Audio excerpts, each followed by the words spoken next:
Bonjour to all of you. It's a pleasure to welcome you to the Mississaugas of the Credit First Nation Territory and Treaty Lands today. These lands where we meet, live, work, and yes, play tennis have been home to the Mississaugas of the Credit for many generations and hundreds of years. Our name originates from our long-standing reputation for honesty in trade dealings. We are proud that this legacy continues as we bring the same credibility and spirit of collaboration to our relationship with those who live on our lands. We are the sole treaty holders for most of the Greater Golden Horseshoe. Our territory consists of approximately 4 million acres. We are working diligently to strengthen the identity of our children so that they can see themselves as professional athletes one day. We as leaders will try to remove all obstacles for them. And I say Chimigwich to everyone here today and to the organizers of today's conference, and I wish you well in your goals of equality in all sports. Thank you.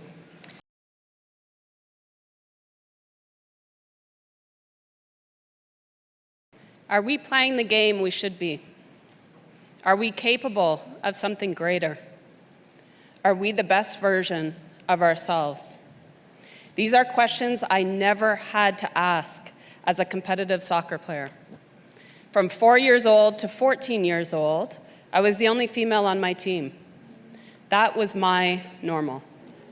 Surrounded by males, I played, excelled, and expressed myself. No questions asked, no preferences shown. I gained the admiration and respect of my teammates and coaches. They treated me as their equal, and they trusted me to lead them as their captain. They championed me, my voice, and my successes as their teammate.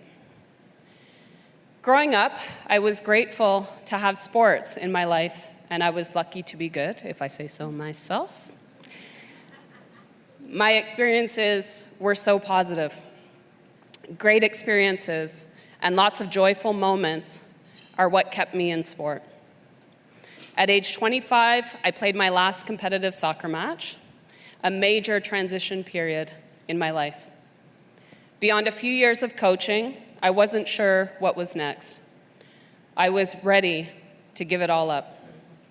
I'm sure I'm not the only person in this room who's asked the question, is it worth it? Then I heard the words I had never heard, words I had never spoken to myself. I heard words that we need to say to each other more often. Canadian sport needs you. I had always thought I needed sport, not the other way around. So at 26, I jumped both feet in, my first full-time management job in national sports, and I was pumped. Soon after the announcement was made, the chatter began. She does not come from our sport. Isn't she too young? Are we really ready for a woman? For the first time in my life, in sports, I felt like an outsider. I wasn't one of them.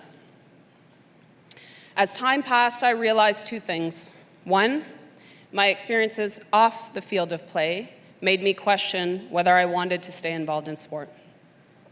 And number two, the only way to affect real change would be to find a way to the top, to influence and make a difference. And I just kept hearing those words, Eva, Canadian sport needs you. The higher I went, the greater the responsibility became to champion better sport, and the harder that work became. The top seat came with privilege, power, and a duty to embrace uncomfortable situations and conversations. They say it's lonely at the top. I've experienced that feeling. But in championing better sport, I was never alone.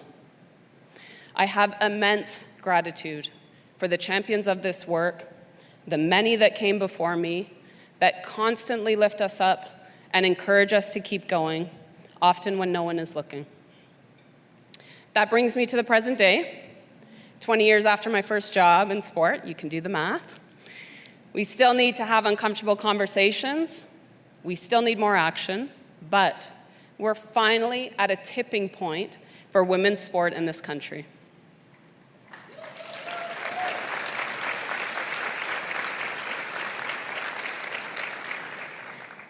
We must celebrate every win, big or small, but one question remains. Why are 50% of girls dropping out of sport? Well, I have two reflections. People don't leave great experiences. They leave bad ones, and we learn and grow from them.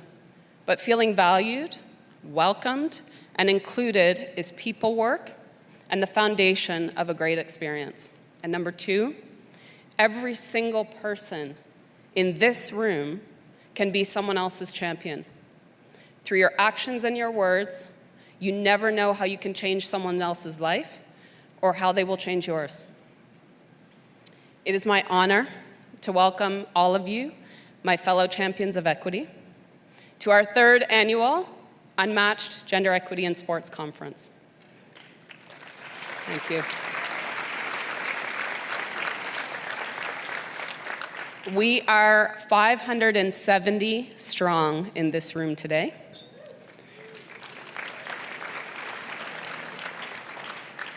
Today, we will celebrate the amazing milestones achieved in women's sports since we last met. We'll recognize the legacies of lifelong champions of equity whose actions have changed the game for women and girls in sport in this country. And we're going to be putting all of you to work. In these spaces, we constantly talk about the fact that we talk too much about the same things and often with the same people. We need more action. So, get ready. Together, as a community of champions, we are going to lean into our collective experience to come up with the next big actions that we need to take to keep girls in sport and propel women forward. Things happen in this room, and we're going to make them happen again today. In year one, Billie Jean King said, Canada needs its own professional women's hockey league. 2 years later, we have a PWHL inaugural season, a WNBA Toronto team, and a professional women's soccer league. We are here. In year two, Maria Sharapova said 5 memorable words. Show up for the women. At Tennis Canada, showing up has meant, 1, creating a conference like this to celebrate the achievements of women in sport. Number 2, we are redesigning programs for young girls, even if we've never done it that way before in tennis, to make sure they stay in the sport. And number 3, we have an unwavering commitment to a leadership team and board that reflects equity. Today we will be joined by one of the greatest champions of equity, Venus Williams.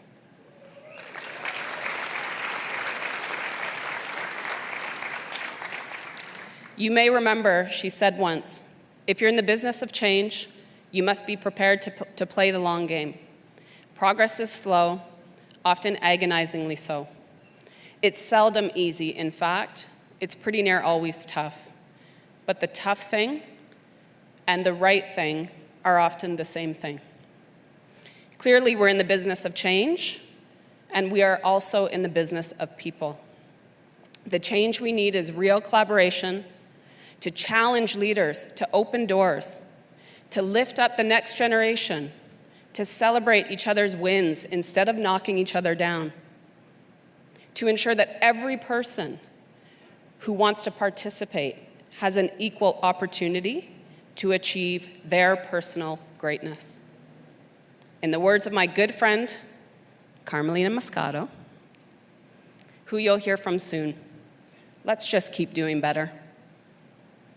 We have proven that when we come together, when we solve problems, when we invest strategically, we can make incredible things happen, because we are champions. Thank you to all the champions behind the scenes today who make this event possible and who have worked tirelessly to ensure you all have a great experience. Terry, Tony, Kristen, Jennifer Bennett, Jill Bridgman, Jess, the GEM Events team, and all our event staff and volunteers, Canadian sport needs you.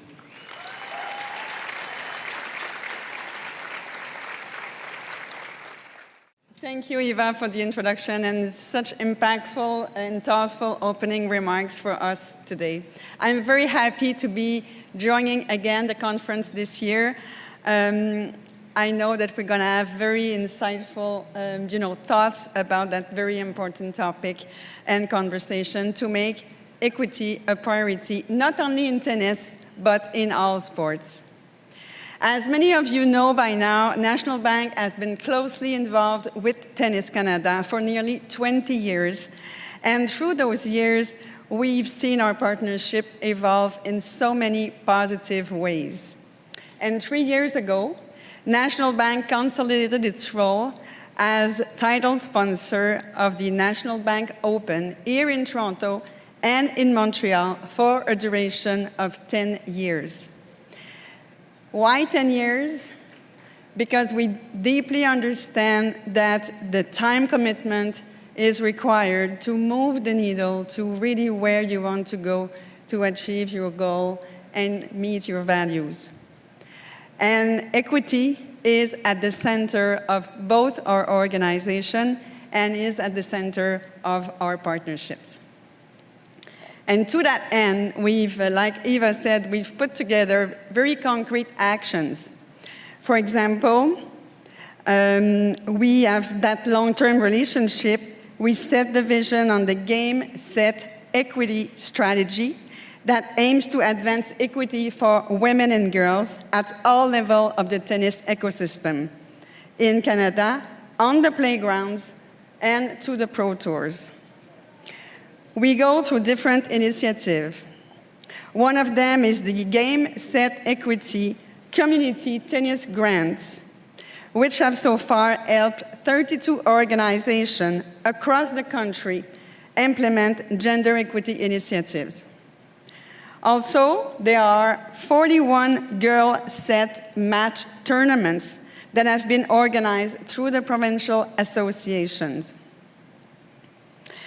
Tennis Canada and National Bank are creating new opportunities for women and girls in tennis, and this also includes an historic step to offer equal money prize to both men and women tennis players as of 2027.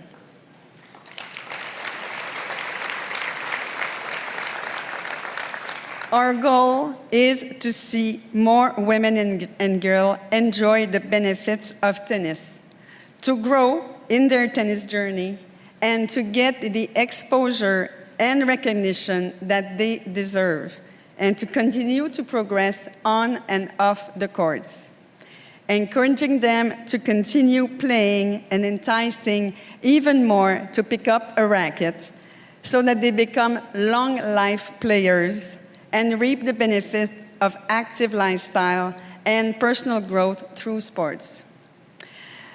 So to conclude, I would like to emphasize the leadership of Tennis Canada, who took the lead 3 years ago to create this Unmatched conference designated to push forward and shape the future and inspire others to step up also and stand for equity. Tennis Canada and all the members that are present here today, we are proud to have been your partners for so many years, and we are proud to be there with you in the future to continue that journey. So thank you all for being with us today, and I hope everyone like me will get all the benefits of the insights that we will get. Thank you.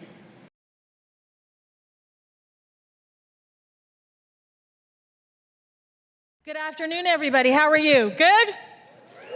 You're going to have to do a little bit better than that. Lunch is on its way. How are you feeling? Everybody great? Thank you. Good afternoon and welcome once again to the 3rd annual Unmatched Gender Equity in Sports Conference presented by our very good friends at National Bank. How many of you have been here to this conference all 3 years? Yes, you are unmatched. Who was here last year? Awesome. Is this the first conference for anybody in this room? I promise you it will not be your last. We're grateful that you could join us this afternoon. I'm honored to be here, and I want to thank Tennis Canada for having me here once again as your host. For those of you who weren't here last year, I do have a day job as the sideline reporter for the Toronto Blue Jays. I'm guessing this is a better gig today than usual if you follow along Major League Baseball. I always get asked, how did you get started in this business? Did you, love sports from the get-go? And I always tell them my love of sports really came from my late father, who, when he immigrated to this great country in the early 70s, really wanted to be part of his community and in his environment, so he understood that everybody loved the Toronto Maple Leafs. So he would always watch hockey, and it was a great way for him to feel involved when he would show up to work, so he would have something to talk about with his new colleagues, and it was his way to learn English. So my mother and I would often joke that Dad's day at work back in the early 70s would be showing up, and everybody would say, my father's name's Tito. They'd say, "Good morning, Tito, how are you?" And Dad would say, "Good morning, I shoot, I score." So I've always loved sports. I played, soccer, volleyball, basketball, yes. I played tennis. I was the Asian version of Carling Bassett Seguso back in the day.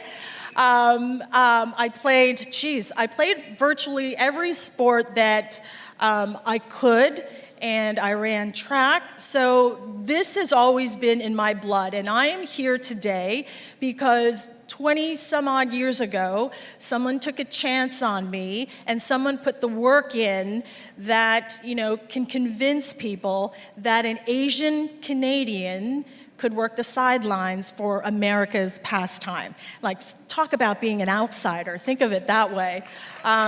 So I am the only Canadian of all 30 Major League Baseball teams. I am the only visible minority of all 30 teams working the sidelines, and I am an absolute proud Canadian, and I'm showing up because I want to help, along with everybody else in this room, to really move the needle.